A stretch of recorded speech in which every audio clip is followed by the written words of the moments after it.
با مقصد پیشگیری بیماری‌ها در میان چاروای کلان شاخدار و بز و گوسفند، نمایندگان مرکز بی‌خطری عضوقواری در فرمه‌های چاروپروری و جماعت‌های دهات بر ضد بیماری‌های گذرنده از قبیل سوختنی، سومدرد، سیاهران، سیل، خاری و چومه معرکه امگذرانی دایر می‌نمایند.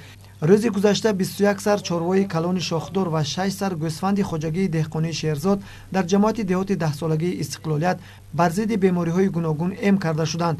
دایره معرکه امگذرانی و بیماری‌های از حیوان به آدم گذرنده سردار مرکز بی‌خطری عضوقواری عوض حکیموف چنین اطلاع داد.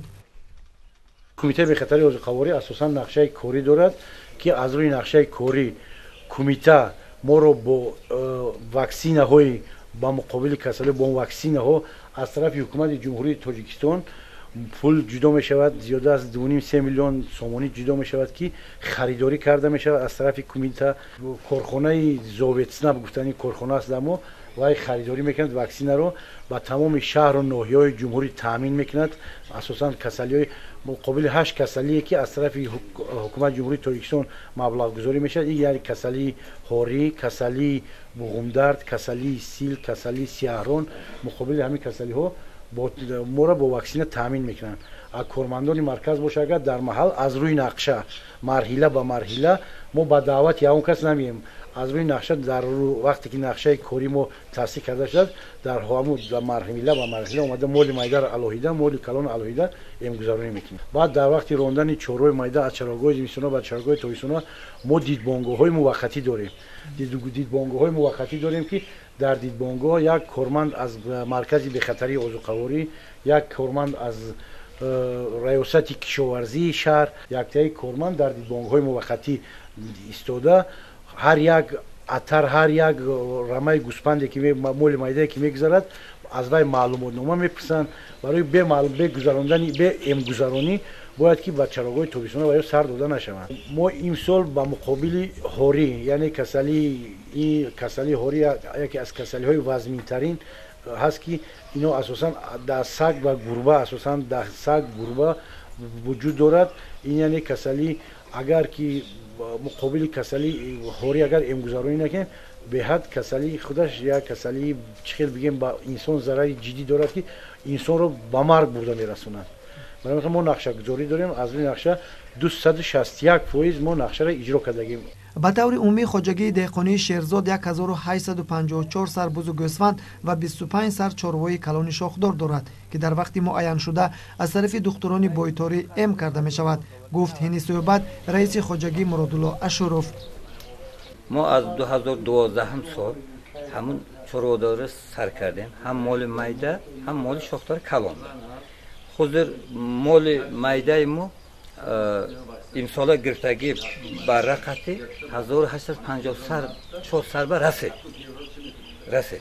ای 90% زیاد برای پلان برای نقشه اجرا کردیم ما. مال شاخدار کلان 21 سر، از این 5 سر مادرگاه و 3 سر گو میشن. همون دکترای بایتاری ما غرب با نگاه میکنیم، وقتی نیست غرب بایتاری غرب با نگاه میکنیم. از همین جا اکنون همون دکترا کدام واکسن من اکسلبا بقرب هر سال از زمستان برآمد اکسلبا اوکول کردیم. من اکنون تابستان سرش ایما هر ماه هر یک 10 روز با برای کنه میشویم. مال معده هم همین خیلی من از سبریس که یازبا با اول چه اومد 1 سال بعد 2 بار سبریس یازبا با اوکول کرده سالی. از چی چراگاه زمستان اومدیم سبریس من بقرب اکسلبا اوکول کردیم. اکسل اوکول کرده و یک قسمش قراتوق با ایلاق با حاضر گسل کرده. به واکسن یگونجا هیچ گسل نمیکنه. چون که یکی کسل رسه ما هم ضرر همه به ضرر ده.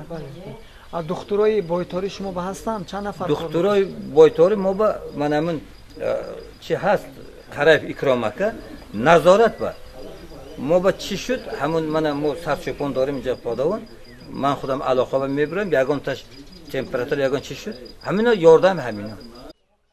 саривақт доир намудани маъракаи эмгузаронӣ боиси солимии чорво ва пешгирии бемориҳо хоҳад шуд. агар шаҳрвандон чорвои худро саривақт эмгузаронӣ накунанд ба бемориҳои дар боло зикршуда гирифтор шуданашон аз эҳтимол дур нест. Tashkilotimiz jamoat bilan xizmat qilgan, jamoat Paxtabod biz DHC DHB, jamoat Dahsolar Silot va 5 DHB, jamoat Regar va 10 DHB hamagi 19 DHB xizmat merson میکنیم. نقشای ما هست، نقشای ما هر سال پیش همین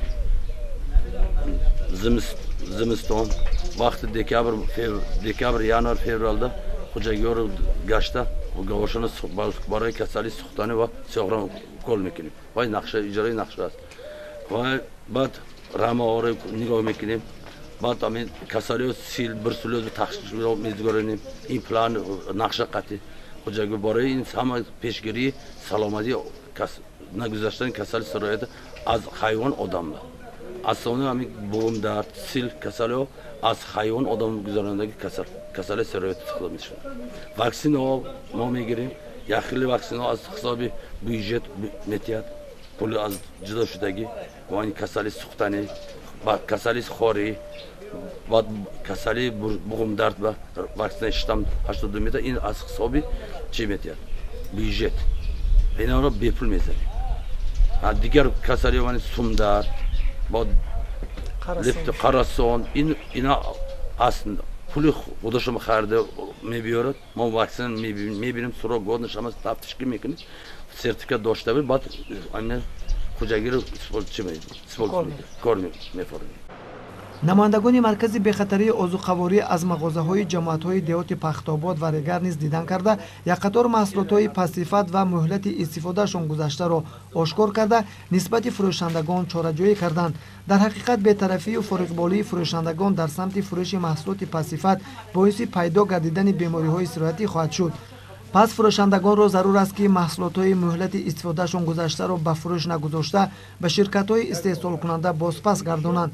аз истеъмоли маҳсулотҳои хӯрокаи пастсифат як нафар ҳам агар бемор шавад барои табобати он чӣ қадар маблағ сарф мегардаду даҳҳо нафари дигар сарсону саргардон, ҳолон ки як нафар ҳам аъзои комилҳуқуқи ҷомеа ба шумор меравад.